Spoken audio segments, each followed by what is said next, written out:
They say you should die where you were born. In a place like the Weir, that isn't just a saying, it's a rule, a promise. Our village is a splinter of land clinging to the coast, a place of salt, silence, and secrets. We have our ways, our traditions.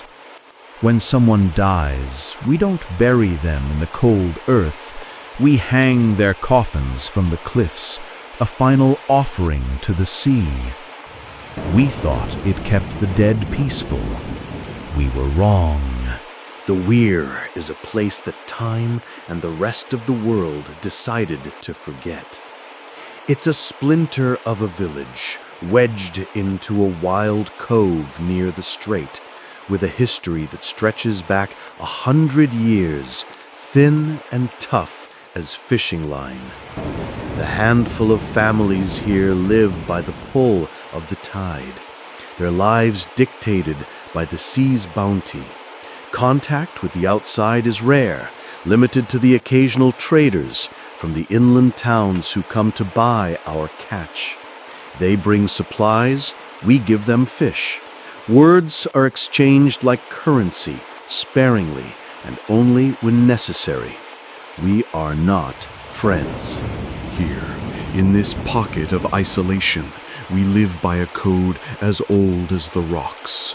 One man, chosen for his wisdom and experience, settles all disputes, his words serving as law. We call him the Chief. In a way, the Weir is its own sovereign nation, a few dozen rooftops, a couple hundred souls, unburdened and untouched by any outside authority.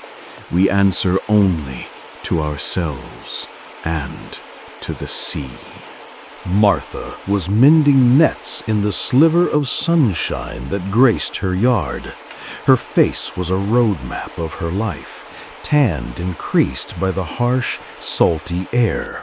For years it had been her, the sea, and the endless work. As her fingers moved, a steady rhythmic dance of repair, she muttered to herself, the words lost to the wind, a habit born of long, lonely hours. Her daughter, Claire, was the only other soul in her small world. At 16, an age that should have been for dreaming, Claire's reality was the same as her mother's. Mending nets for the other families, a job that paid just enough to keep the hunger at bay. She was good at it, her fingers nimble and sure. She had to be. If she didn't work, they didn't eat. Her father was gone, lost to the sea. A storm had ambushed his boat one night, tearing away the sail and killing the engine. He and the other men drifted for days. A rescue boat from the Weir found them after the storm broke, just in time. Everyone was accounted for, everyone except him. They said a rogue wave had pitched the boat, and he'd been thrown overboard, swallowed by the black water in an instant. His body was never recovered. The grief had nearly broken Martha. For a long time she was a ghost in her own life, a hollow shell rocked by waves of pain. But she had Claire. If she fell, who would hold her daughter up? So she fought her way back, burying the sorrow deep inside, and life, with its relentless demands, slowly returned. Claire stepped out of the house, carrying a glass of water for her mother. She sat down beside her. "Go inside and rest, Mom," she said, her voice soft. "Let me finish this." Martha didn't look up, her focus unbroken from the tattered net. "There's too much," she replied, her voice flat and tired. "How will you ever finish alone? We're out of flour, out of everything. We have to work fast." Claire bit her lip, taking the net from her mother's hands and beginning to work alongside her. She sighed, a small, weary sound. "Mom, can I go to town, find a different job? Mending nets like this forever. How will we ever get ahead?" The words hit Martha like a slap. She dropped the net as if it were on fire. "No," she said, her voice sharp.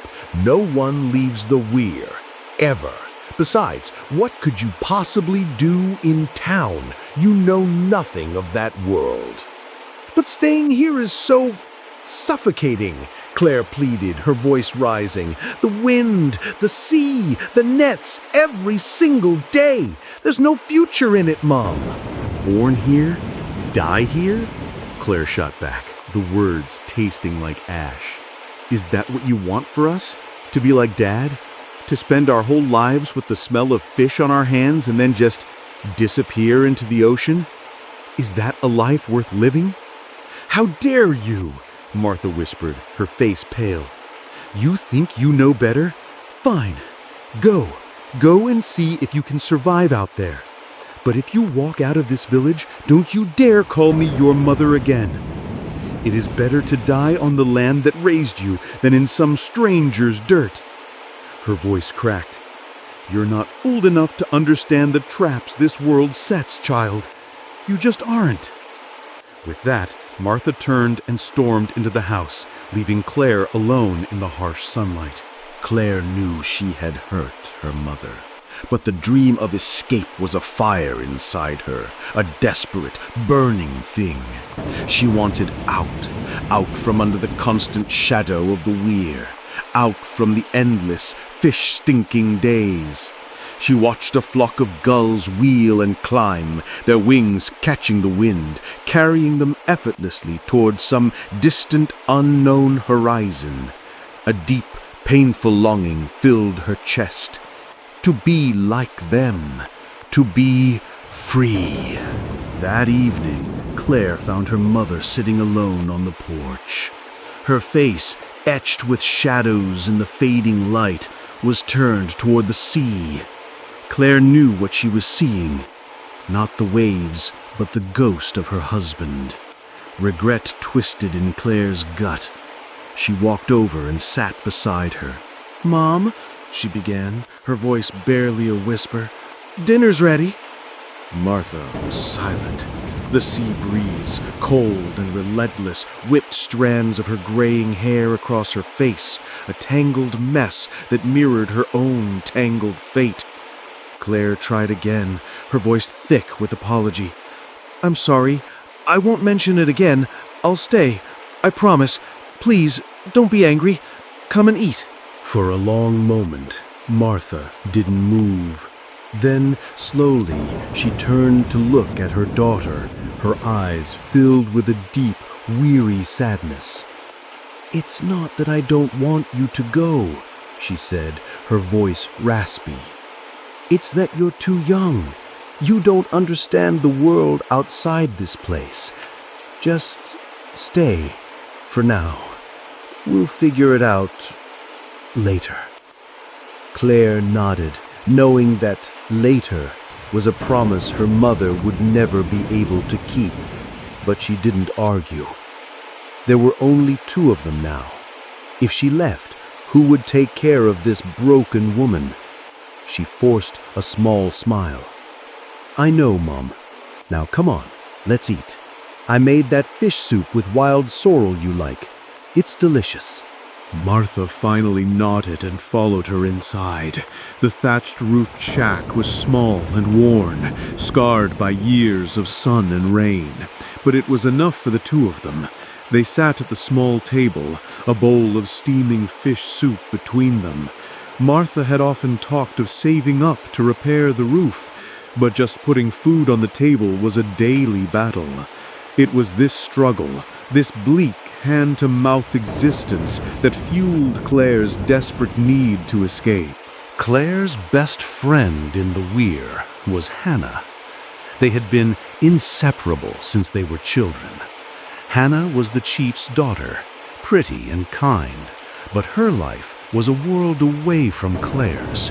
She never had to work, never had to feel the sun beat down on her back or the gnawing ache of hunger. At 16, her skin was pale and smooth, not like Claire's, which was tanned and weathered. "Hey," Hannah said one afternoon, finding Claire mending a net alone. "Come pick blackberries with me. You can't work all day, you'll go crazy." "If I don't work, we don't eat," Claire said, not looking up. Crazy or not, it has to be done. Oh, come on, just for a little while. Claire hesitated, then sighed and put down her needle. She told her mother she was going to the hill with Hannah and would be back soon.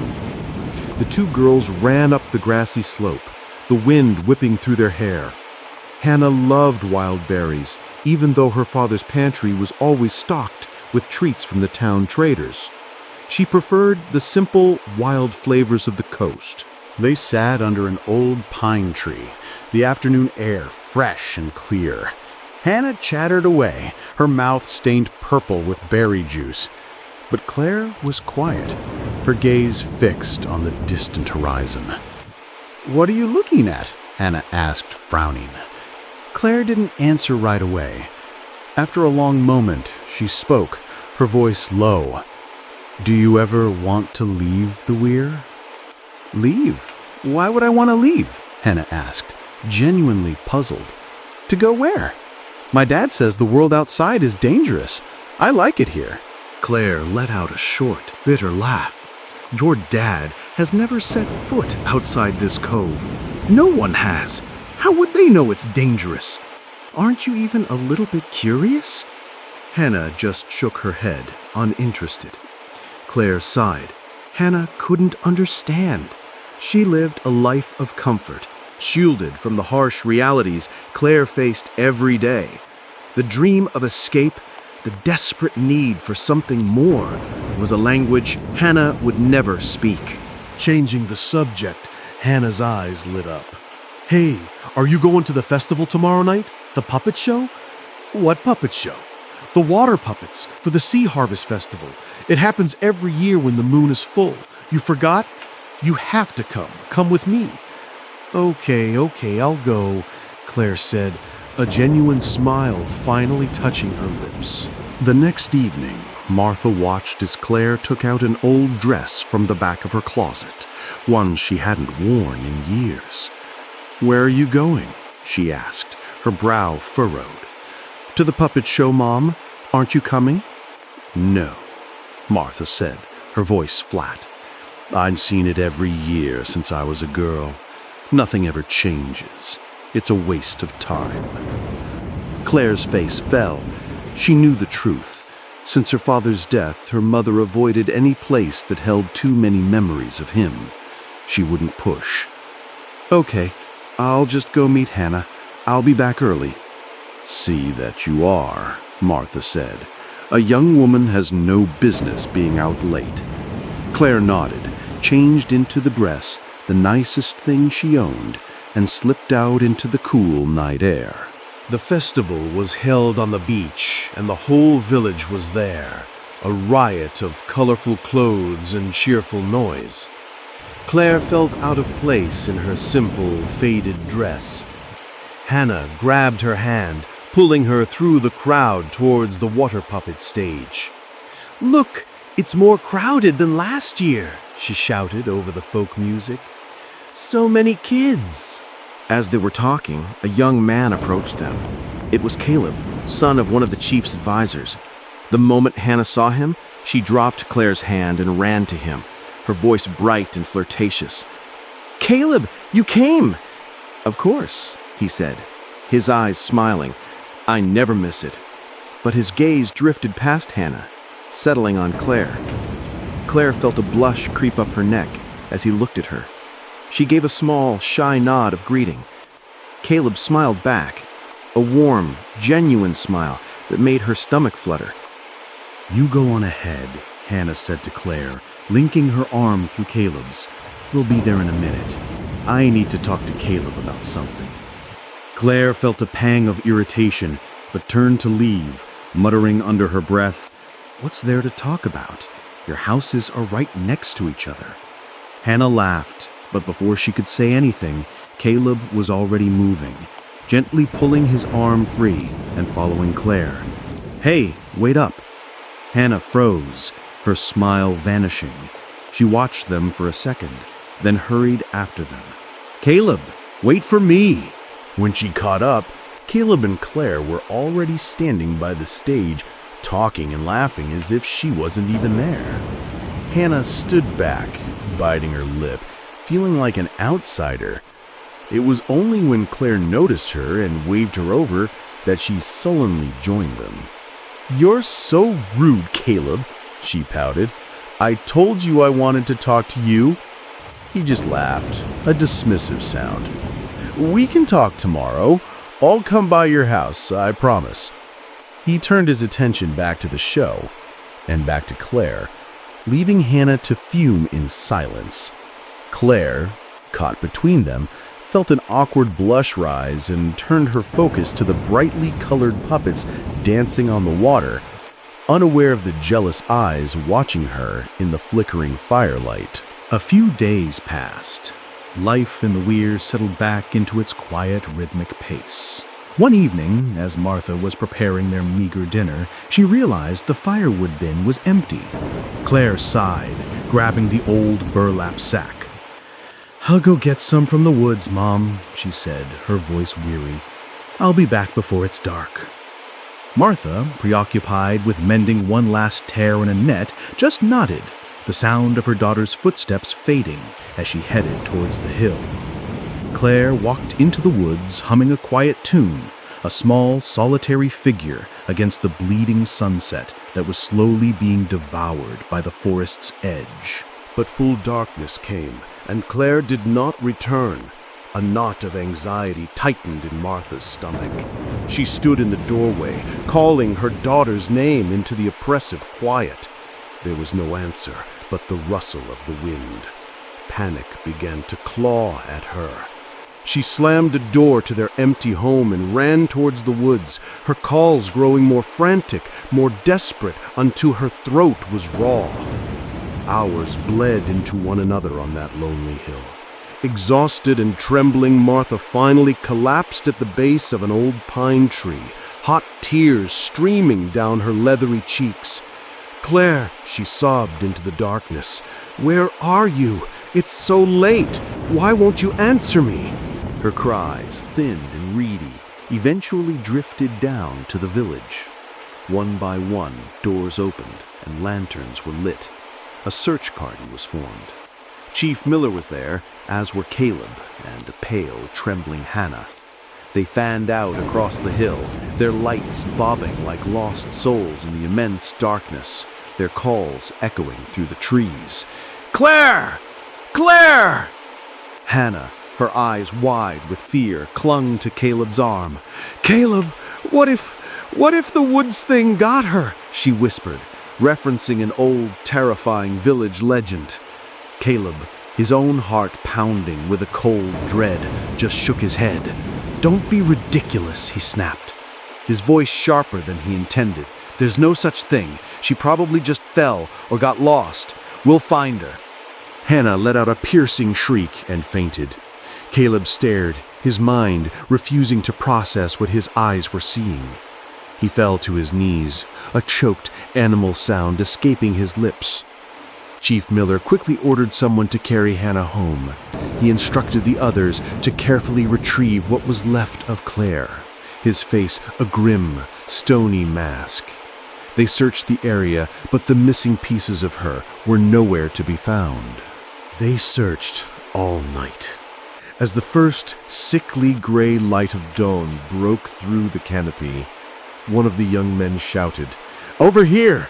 I found her! I found her!" The group rushed towards the sound, towards a dense patch of thorny brambles. And there they saw it. A sight so monstrous it stole the breath from their lungs. Deep within the thorns lay Claire's body. It was naked, but that was not the horror. It was as if a butcher had been at work on a human canvas. Great patches of flesh had been carved away from her limbs and torso, leaving behind a gruesome map of exposed bone and tissue. Her head was a ruin, the skull and jawbone visible through the carnage. Dark, clotted blood stained the dry leaves beneath her into a black crust. It took a full day for Martha to emerge from the catatonic shock. When she did, the grief that poured out of her was terrifying to behold. She wailed. She clawed at the walls. She tried to smash her own head against the pine box they had built for her daughter. The news spread through the village like a poison, but of course no outside authority would ever come here to investigate. The matter, like all others in the Weir, was left to Chief Miller. Claire was laid to rest according to the ancient tradition of the Weir. We do not commit our dead to the earth. We hang their coffins on the face of the cliffs, leaving them to the wind and the sea. It was a harrowing sight. The small, lonely coffin suspended over the churning water, containing a body that was not whole. A profound, sorrowful quiet settled over everyone who watched. In the days that followed, Hannah visited Martha, whose grief had hollowed her out, leaving her gaunt and silent. "Don't blame yourself, Martha," Hannah said softly, her own eyes red from crying. "It wasn't your fault. Think of it this way. Claire wanted to leave the Weir. She wanted to be free. Now she is." Martha looked up at Hannah, a flicker of something unreadable in her eyes. "She knew," Martha whispered, her voice raspy. "Claire knew she wanted to leave. If I had just let her go, she might have come back one day. It's all my fault. All my fault." She collapsed into sobs, clinging to the girl who had been her daughter's best friend. Time passed, as it always does. Chief Miller's investigation went nowhere. There were no clues, no suspects, no answers. The horror of Claire's death slowly scabbed over, leaving an ugly scar on the village's collective memory. Martha became a recluse, rarely seen outside her home. And Caleb changed. The easy smile vanished. He grew quiet, withdrawn. Every evening as the sun began to set, he would walk to the beach and sit for hours just staring at the endless gray water, lost in thoughts no one could penetrate. Hannah found him there one evening. She sat down near him on the cold sand. "You miss her, don't you?" she said gently. He didn't look at her. "I know you liked her a lot," Hannah continued. "I was even a little jealous, to be honest. But I was happy for you both. I never thought—" Her voice broke. A long silence stretched between them, filled only by the rhythmic crash of the waves. Finally, Caleb spoke, his voice low and hard. "I don't understand what happened to her. Who could do something so monstrous? Claire was the kindest person here. She never hurt anyone." He clenched his fists. "I have to find out who did this. I won't let her die in vain." As if summoned by his words, a scream tore through the evening quiet, a high, terrified shriek coming from the gable house. Caleb and Hannah scrambled to their feet and ran. Others were already gathering, their faces pale in the lantern light. Caleb was the first one through the door. He found Mrs. Gable on her knees in the bedroom, howling. On the bed, her husband, Mr. Gable, lay dead in a pool of blood. His body was a nightmare echo of Claire's, torn and carved apart in the same unspeakable way. Chief Miller arrived, his face grim. He took one look at the scene and knew. This was not a random act. He ordered Caleb to keep everyone out, his voice heavy. "This is serious," he muttered. "Gather everyone in the village square, now." In the square, under the cold, indifferent stars, Chief Miller told them everything. He recounted the horror of Claire's death, and now this new atrocity. A wave of terrified whispers rippled through the crowd. This wasn't the work of a man. This was something else. The woods thing. It's the demon from the stories. The fear was a living thing now, palpable and suffocating. "Everyone be calm," the chief ordered, his voice booming. "Do not jump to conclusions. I promise you, I will find the truth." Later, Caleb stayed behind to help a few other men clean the gable house. As he scrubbed the dark stains from the floorboards, the image of Claire's broken body flashed in his mind. The same patterns, the same brutality. A wave of nausea and grief washed over him, and he had to fight to keep his composure. At home, Chief Miller explained the night's events to a terrified Hannah. "Dad," she whispered, her hands trembling, "what if it is the demon, the one from the legends?" The chief sighed, his shoulders slumping with a weight that seemed heavier than just his years. "I don't know, child," he said. "I truly don't know. But from now on, you do not leave this house after dark. Do you understand me?" The next day, the village gathered again for the grim ritual. They hung Mr. Gable's coffin on the cliffside, not far from Claire's.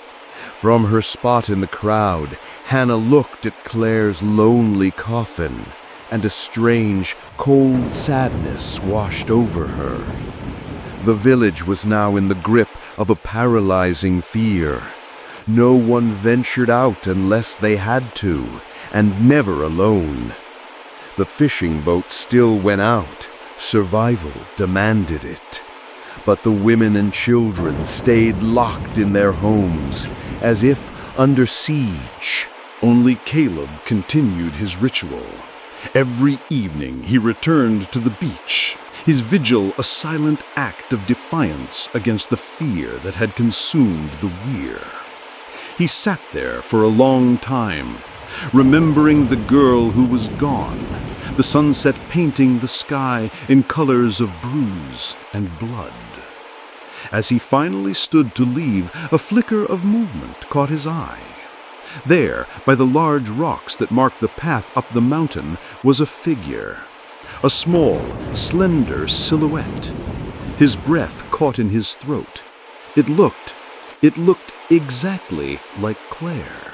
His lips formed her name, but no sound came out. "Claire?" he finally managed to whisper. The figure turned and began to walk away, up the path, forgetting everything, that she was dead, that this was impossible. Caleb broke into a run, shouting her name. "Claire, wait! Where are you going?" He scrambled up the rocks, his heart hammering against his ribs. But when he reached the spot where she had been standing, there was no one there. The path was empty. He stood for a long moment, his chest heaving, the cold reality crashing down on him. "It was just my mind," he muttered, his voice shaking. "I'm seeing things." He turned and walked home, the new, unsettling layer of grief clinging to him. That same night, Mr. Morgan, a friend of the late Mr. Gable, was startled from his sleep. A voice was calling his name from outside his door. It was faint but persistent. He sat up, straining to hear. It was a woman's voice.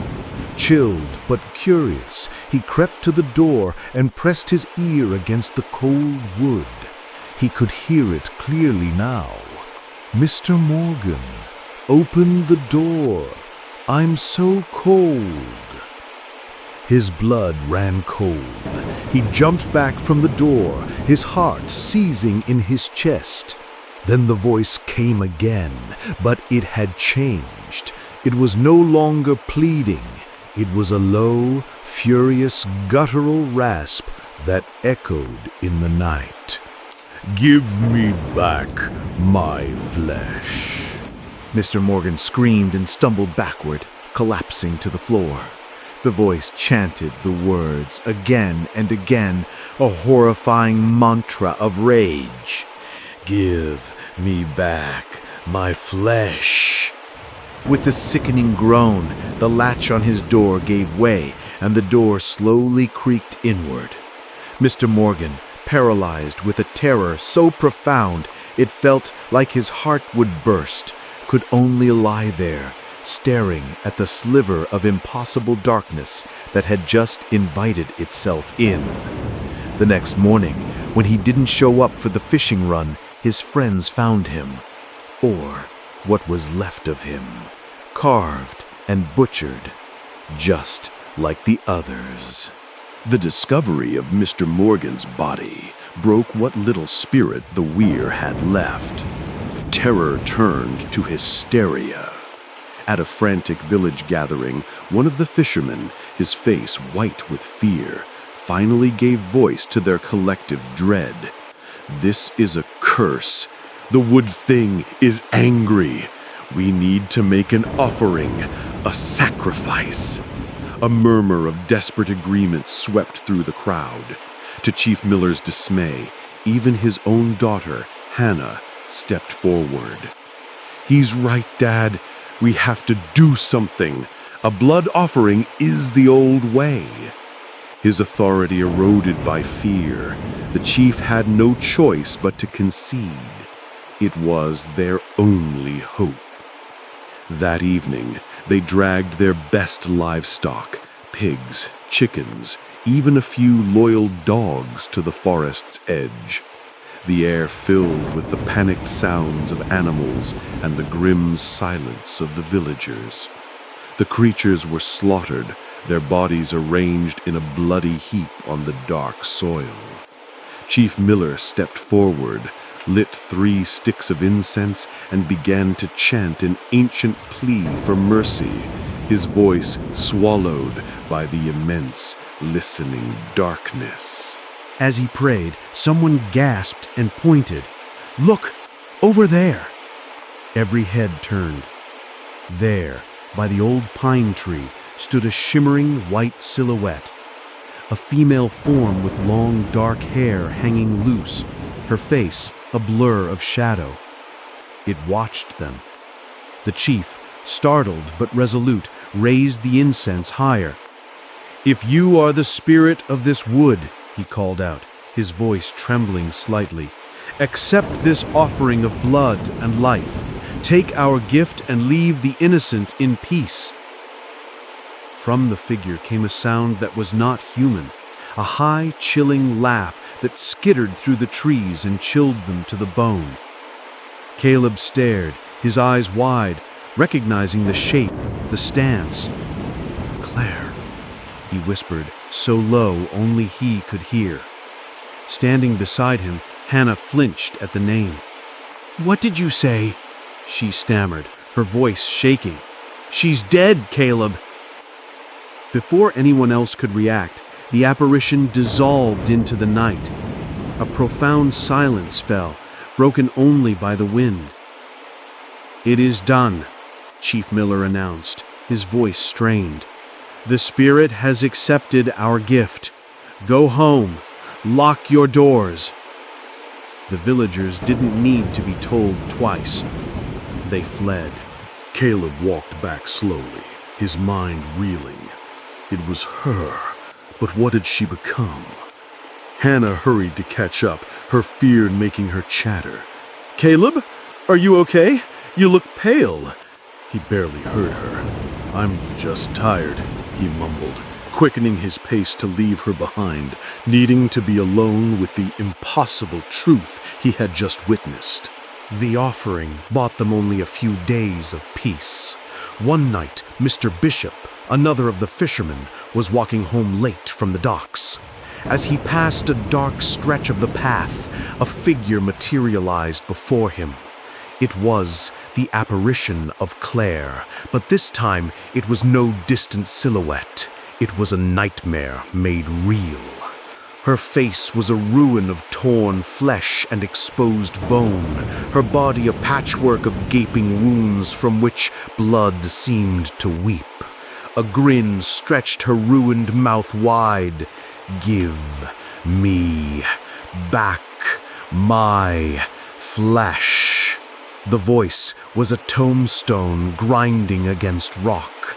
Mr. Bishop was frozen in place, paralyzed by a terror that stopped his heart before the creature's ruined hands even touched him.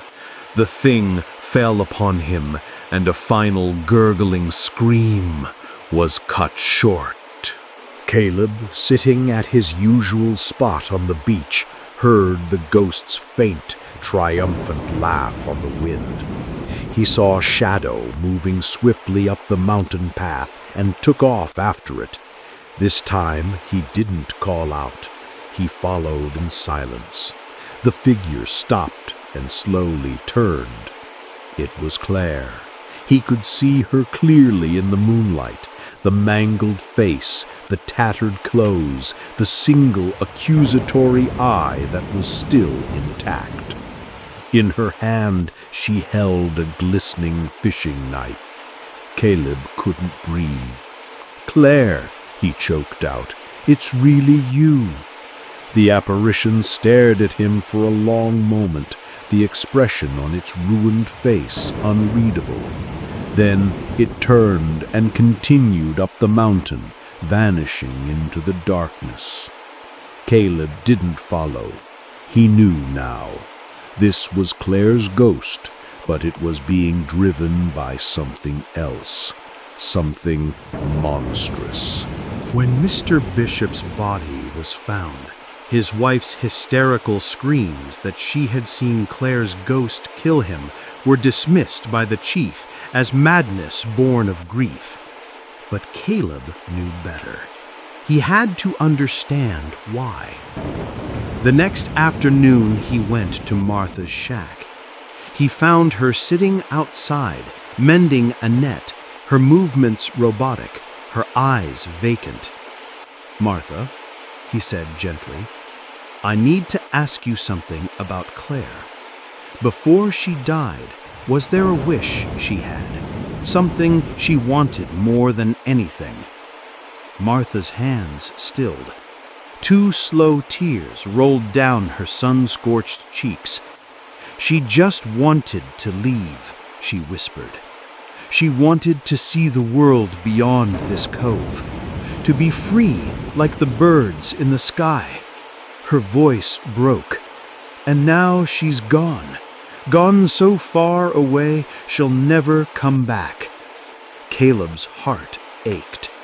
He thanked her and left, the terrible puzzle pieces churning in his mind. That night, an inexplicable urge pulled Caleb back to the mountain path. He walked slowly, a strange premonition guiding his steps.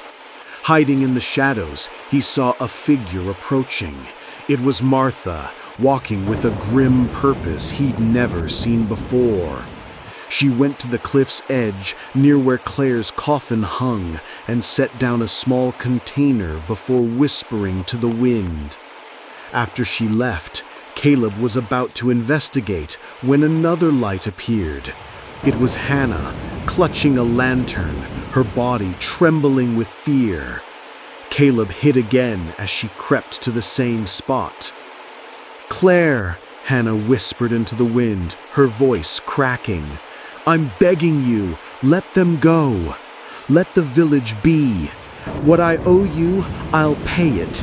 If you want revenge, take it from me. Just me. Please." Caleb's mind reeled. What did she owe Claire? Suddenly, a form, lurching and inhuman, clawed its way up from over the cliff's edge. It was the reanimated corpse of Claire, more solid and more gruesome than ever before. Hannah screamed and fell backward, her lantern clattering on the rocks. The corpse stood over her, its one eye burning with cold fire. "Why?" the corpse rasped, the sound inhuman. "You were my friend. Why did you do it?" "I'm sorry," Hannah shrieked, scrambling away from it. "It was just for a moment. I was jealous. I never meant for—" Because if she hadn't, my daughter would never have learned the truth. A new voice cut through the night. Martha stepped out from behind a rock, her face a mask of cold, hard vengeance. She stood beside the horrific corpse, placing a hand on its shoulder. "Martha?" Hannah gasped. You know?" "I know everything," Martha sneered, her voice dripping with venom. You thought you were so clever. You were jealous of a boy's affection, so you followed my daughter into the woods. You struck her down and left her to die. Caleb watched from the shadows, his blood turning to ice. But she didn't die. Not then, Martha continued, her voice rising. She woke up just in time to overhear a conversation, a secret shared between the men she thought were her father's friends. Mr. Bishop, Mr. Morgan, Mr. Gable, the brave men who survived the storm that took my husband. Her laugh was a dry, rattling sound. They didn't just survive. To keep from starving, they killed my husband, and they ate him. A wave of utter horror washed over Caleb. My Claire heard them, Martha spat. Before she died, she scratched their names into her own skin with her earring. When they found her, alive, they stabbed her to death to protect their monstrous secret. Then they carved the flesh from her bones to hide the names, to hide their guilt. But a daughter's spirit does not rest when her mother still breathes. She came to me, she told me everything, and I made a promise to her. I performed the old rites. I bound her spirit to her flesh and sent her back to collect the debt they owed. Flesh for flesh. As the final, terrible words left Martha's lips, the corpse beside her seemed to shudder. It collapsed, falling to the ground not as a body, but as a pile of rotten meat and bones, the dark magic that held it together finally exhausted. From the remains, a new light emerged. A faint, translucent figure floated up. It was Claire, whole and peaceful as she had been in life. She looked at her mother, her expression filled with a profound sadness. "Stop now, mother," her voice echoed, more a feeling than a sound. "Father has been avenged. That is enough. Do not let the hate consume you too." She turned her head, her spectral eyes finding Caleb in the darkness. A small, sad smile touched her lips, a look of farewell, of gratitude, of apology. Then, like smoke on the wind, she dissolved into the starry night sky, finally, truly free.